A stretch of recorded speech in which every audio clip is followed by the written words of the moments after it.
पढ़ेंगे time resolve spectroscopy, इसके basics और uses.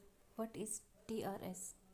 TRS is a technique where we study how a single change with the time. In a normal spectroscopy, we get only a spectrum. In TRS, we get intensity with time data.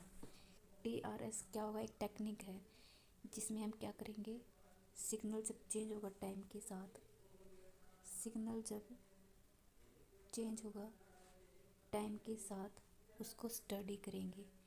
और जो normal spectroscopy है उसमें सिर्फ हमें क्या मिलता है, normal spectroscopy में हमें सिर्फ स्पेक्ट्रम मिलता है। ठीक है। In TRS we get intensity V S time data, यानी कि जो हमारी स्पेक्ट्रम मिलेगी हमें, उसकी इंटेंसिटी क्या होगी और कितने टाइम में कितनी इंटेंसिटी होगी, उसका जो पूरा टाइम डाटा है उसको हम क्या करेंगे, स्टडी करेंगे। Why is it use? इसका यूज क्यों करते हैं हम? To calculate the excited life time. Excited life time मतलब कोई भी मैटर है, हमें पता है कि वो मॉलिक्यूल्स या एटम से मिलके बने हैं। अगर हम कोई हीट उस मैटर पे डालेंगे तब क्या होगा, इलेक्ट्रॉन जो ग्राउंड स्टेट पे थे वो एक्साइटेड स्टेट में चले जाएंगे। और हमें पता है कि कोई भी जो इलेक्ट्रॉन होगा वो ज़्यादा देर तक एक्साइटेड स्टेट में परमानेंटली नहीं रहता, और जब वो ग्राउंड स्टेट में आएगा वापस, तो उस टाइम पे जो वो टाइम होगा एक्साइटेड स्टेट से ग्राउंड स्टेट में आने का, उसी को हम बोलते हैं लाइफ टाइम। हमारे पास क्या है, एनर्जी लेवल्स है। इलेक्ट्रॉन इधर इलेक्ट्रॉन है, हीट दी, इलेक्ट्रॉन ऊपर गया यानी कि एक्साइटेड स्टेट में गया। अब ये ज़्यादा देर तक नहीं रहेगा, ये नीचे वापस आएगा अपनी उसी पोजीशन पे ग्राउंड स्टेट पे। तो इसके इसके और इसके बीच में जो टाइम टी होगा उसी को हम बोलेंगे लाइफ टाइम, यानी कि एक्साइटेड लाइफ टाइम। एक्साइटेड से ग्राउंड स्टेट में जितना टाइम लगता है उसको हम बोलेंगे एक्साइटेड लाइफ टाइम। और इसका दूसरा यूज है to study the fast chemical reaction. Fast chemical reaction को स्टडी करने के लिए इसका यूज किया जाता है। मतलब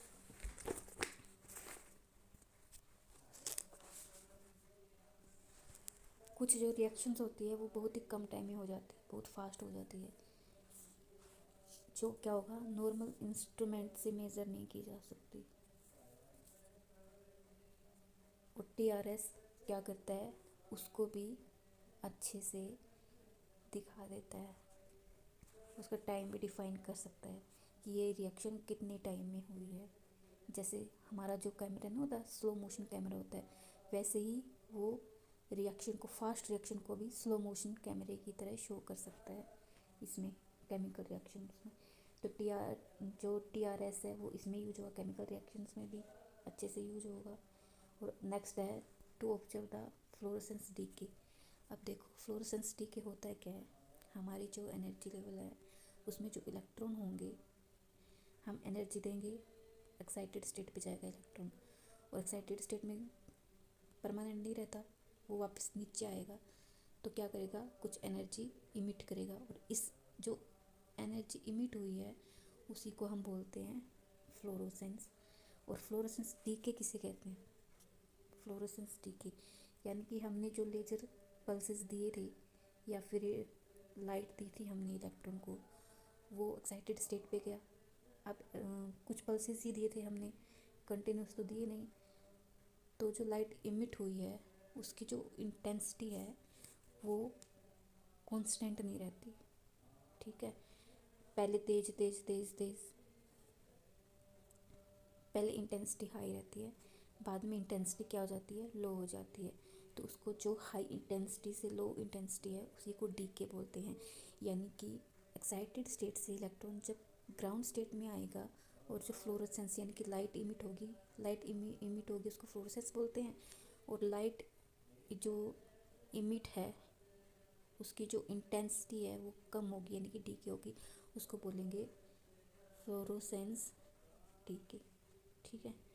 अब नेक्स्ट इसका यूज किया जाता है to study charge carrier dynamics in semiconductor. कैसे? Charge carrier dynamics in semiconductor. हमें पता है कि सेमीकंडक्टर में जो हम यूज करते हैं इलेक्ट्रॉन्स और होल्स होते हैं सेमीकंडक्टर में, और हम यूज करते हैं कौन कौन सा सेमीकंडक्टर हम यूज करते हैं? सिलिकॉन या गैलियम आर्सेनाइड। और इसमें जो करंट फ्लो करेगा वो किसकी वजह से करेगा? इलेक्ट्रॉन्स और होल्स की वजह से करेगा। वोल्टेज देंगे, जो इलेक्ट्रॉन है वैलेंस बैंड से कंडक्शन बैंड में जाएगा, पीछे होल्स रह जाएंगे, और जब इनका मूवमेंट और बिहेवियर होगा उसी को हम बोलते हैं चार्ज कैरियर डायनेमिक्स। तो उसको स्टडी करने के लिए भी TRS बेस्ट रहता है। अब आगे कैसे काम करता है ये? पहले क्या करेंगे हम?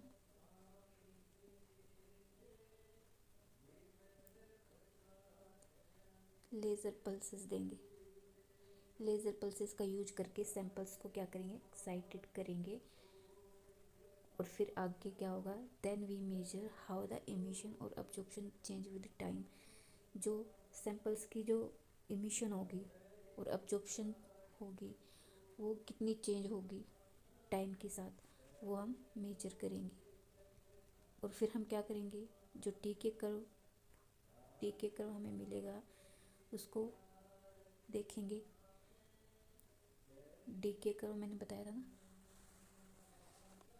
जो टाइम की इंटेंसिटी कम होगी यानी कि कर्व भी क्या होगा उसके हिसाब से ही डी के होता रहेगा, उसको हम गेट करेंगे। उसके बाद में इमिशन और अब्जॉर्प्शन की चेंजेस के बाद में, और इसकी जो इक्वेशंस होती है, इसकी जो इक्वेशन होती है कॉमन इक्वेशन, वो होती है IT is equal to T naught E minus t divide by tau. Tau इधर हमारा क्या है? टाउ इधर है हमारा लाइफ टाइम। लाइफ टाइम मैंने बताया था ना क्या होता है, वही लाइफ टाइम है ये। और जो IT है वो इंटेंसिटी एट टाइम T, और E नोट क्या है? इनिशियल इंटेंसिटी है। और जो TRS है उसके टाइप्स 3 टाइप्स होते हैं TRS के। कौन कौन से? इसको हम आगे ब्रीफ में पढ़ेंगे नेक्स्ट वीडियो में। Time resolve emission spectrum TRES, time resolve fluorescence, pump probe spectroscopy. और इम्पोर्टेंट टर्म इसमें क्या क्या होगी?